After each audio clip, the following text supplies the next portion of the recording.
రారండోయ్ వేడుక చూద్దాం ఈ సినిమా ఫంక్షన్లో హోస్ట్గా చేసిన దగ్గర నుంచి యాంకర్ రవి ఫేట్ ఒక్కసారిగా మారిపోయింది. ఏ సమయాన ఆ ఫంక్షన్లో చలపతిరావు అమ్మాయిల గురించి అసభ్యంగా మాట్లాడారో ఆ వెంటనే సూపర్ అంటూ నోరు జారిన ఇప్పుడు అందరి నోళ్లలో అడ్డంగా బుక్ అయిపోతున్నాడు యాంకర్ రవి. ఇప్పటికే వరుసగా పోలీస్ స్టేషన్ల కేసుల్లో ఇరుక్కుంటున్న రవి ఇప్పుడు తన కెరియర్లోనే పెద్ద ఎదురుదెబ్బ తిన్నట్టు వార్తలు వస్తున్నాయి. జెమినీ టీవీలో ఓ ఎంటర్టైన్మెంట్ షోతో బాగా పాపులర్ అయిన రవికి పటాస్ షో నుంచి గుర్తింపు తెచ్చింది. చేసేది బూత్ కామెడీ అయినా ఎన్ని విమర్శలు వస్తున్నా రేటింగ్ బాగా ఉండడంతో రవికి డిమాండ్ కూడా కంటిన్యూ అయింది.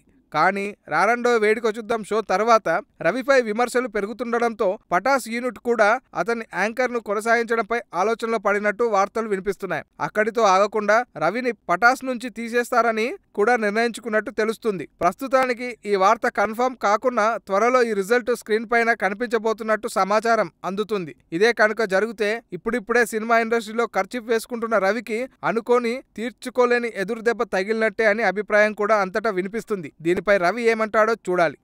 ఈ వీడియో మీకు నచ్చినట్లయితే సబ్స్క్రైబ్ చేయండి. ఫిలిమి స్టార్స్ బోలెడంత న్యూస్ బోల్డ్గా.